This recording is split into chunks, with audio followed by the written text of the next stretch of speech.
Pria ini ayam jago, tapi kelakuannya brengsek. Pesonanya bikin para betina rela bertekuk lutut. Bahkan anak ayam pun disikatnya. Kakak ayam ini murni buaya darat. Habis musim kawin, dia langsung kabur. Si betina kecil tetap setia mengikutinya. Soalnya, awalnya dia cuma anak ayam yang mau dijual. Karena si betina terus menyemangati paman penjual. Dia dimusuhi anak ayam lainnya. Mereka tak tahu apa yang diteriakan si betina. Toh, mereka bisa laku terjual kapan saja. Padahal, si betina menganggap paman itu ayahnya. Sayangnya, wajah paman itu kelewat seram. Sampai-sampai tiap ada pelanggan yang mampir. Langsung kabur melihat tampangnya. Bahkan polisi sering mencurigainya. Karena wajah preman itu, biar tampangnya seram. Dan mirip mafia, padahal hatinya sangat lembut. Contohnya, saat si betina mau makan. Bahkan didorong oleh anak ayam lainnya. Saat si betina hampir mati kelaparan. Paman memisahkannya pakai tangan. Dan memberinya jatah makan khusus. Saat si betina menetas, paman adalah orang pertama yang dilihatnya. Makanya, dia menganggap paman sebagai ayah. Suatu hari, paman minum sambil nonton film. Perempuan itu menyadari hal itu di punggung paman. Ada tato yang sama dengan tokoh di film. Paman bilang itu, koi melompati gerbang naga. Artinya, tekad menjadi orang hebat. Si betina langsung melebarkan sayap, minta juga. Paman pun mengambil spidol. Dan menulis, kebaikan keadilan, di punggungnya. Dia harap si betina menjunjung tinggi moral. Dan membela yang lemah. Tapi tanpa disadari, tumbuh jerawat aneh di leher paman. Keesokan harinya, paman pulang dalam kondisi babak belur. Ternyata karena nunggak uang sewa. Dia dihajar habis-habisan oleh wakil bos Yakuza. Tapi paman merasa mereka masih punya hati. Tidak sampai panen ginjal saja sudah untung. Tak disangka, bos Yakuza datang berkunjung langsung. Dia bilang mau buka perusahaan kebersihan. Lalu mengajak paman jadi manajernya. Dengan begitu, paman takkan nunggak sewa lagi. Paman langsung menangis terharu.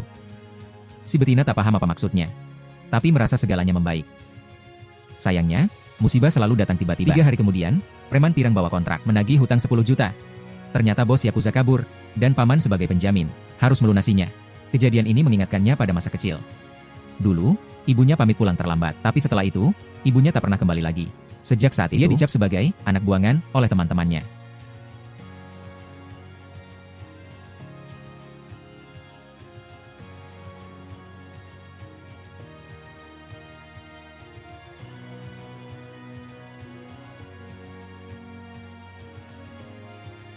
Tiba-tiba, jerawat di leher paman membengkak.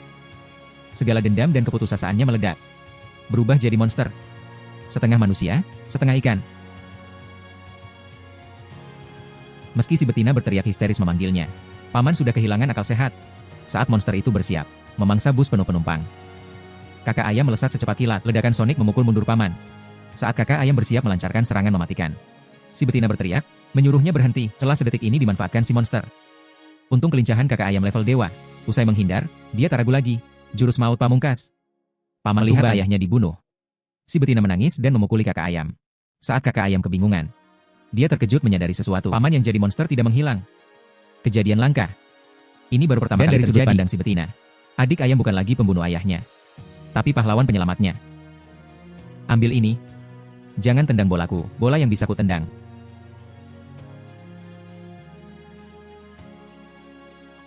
Kau harus ditangkap. Perempuan itu menjadi khawatir. Tinggal bahagia bersama ayahnya? Atau ikut kakak ayam untuk membasmi kejahatan? Saat itu, paman sepertinya menyadari keraguan si betina. Dia menyuruhnya untuk berani mengejar cintanya. Aku dalam gelap. Aku belum selesai. Aku bukan obat-obatan. Aku bukan penari.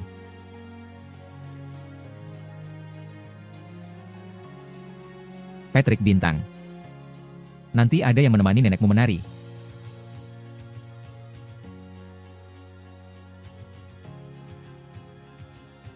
Yang bikin nyesek adalah kakak ayam paling anti sama bocah.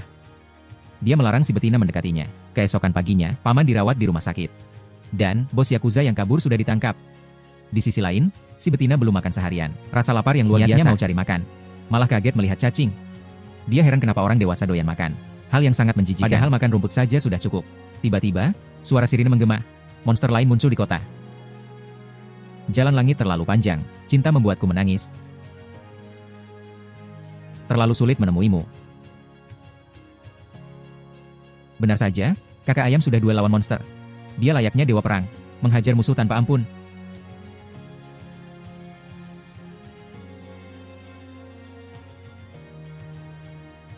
Tapi musuh kali ini cukup alot. Tak peduli sekuat apa diserang. Monster ini tak mati-mati. Biasanya inti kehidupan monster ada di jantung atau kepala. Tapi inti monster ini ternyata ada di ekornya. Tentu saja kakak ayam tidak bodoh, kalau tak tahu di mana letak intinya. Hancurkan saja seluruh tubuhnya sekaligus. Bam, kakak ayam menyapu gelombang sonik dari kepala hingga ekor. Rata dengan tanah, setelah berkokok maut 2,5 menit. Banyak monster yang hancur selamanya. Namun, kakak ayam kehabisan tenaga. Monster itu mengira perempuan itu adalah perempuannya, jadi dia berniat menyeretnya mati bersama, untuk melindungi perempuan kecil. Suster ayam menahan serangan fatal itu. Gawatnya, sebentar lagi ada manusia lewat, kalau ketahuan, mereka pasti dijadikan ayam panggang. Si betina mengerahkan tenaga, menyeret kakak ayam ke gang sempit. Ini bukan lagi rumah yang luas. Harus diurus nih. Aku harus minum 2 botol miras.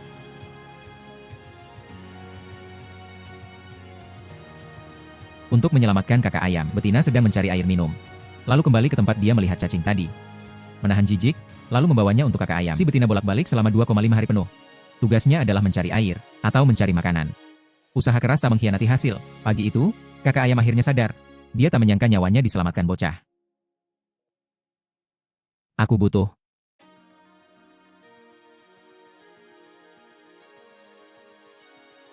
Kamu.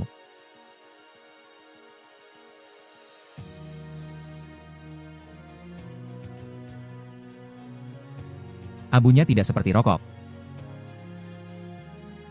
Jadi mereka bercanda.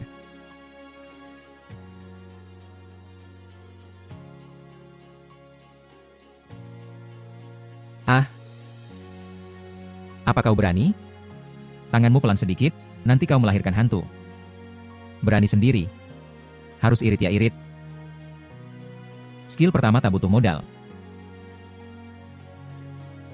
Saat mereka asyik berdebat, ayam ketiga tiba-tiba turun dari langit. Kalau kakak ayam telat menghindar sedetik saja, dia pasti tewas jadi ayam panggang di tempat. Parahnya, kakak ayam lupa siapa wanita ini.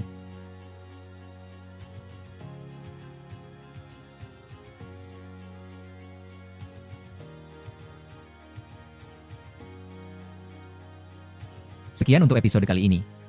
Berikut beberapa detail tambahan. Pertama, saat manusia jadi monster lalu dikalahkan. Secara teori, tubuh aslinya akan ikut musnah di tempat. Tapi kalau kasusnya seperti paman, yang masih memiliki cinta di hatinya, setelah dikalahkan, ada kemungkinan kecil kembali jadi manusia. Kedua, wujud monster tergantung pada hasrat terdalammu. Misalnya, paman merasa hidupnya selalu tertindas. Jadi tubuh bawahnya berubah jadi ikan yang melambangkan kelemahan. Terakhir, soal ayam betina di ending. Namanya Elizabeth. Dan dia adalah salah satu mantan kakak ayam. Karena dicampakan, cintanya berubah jadi benci. Tongkat di kakinya punya daya 10 juta volt. Khusus diciptakan untuk menghabisi kakak ayam.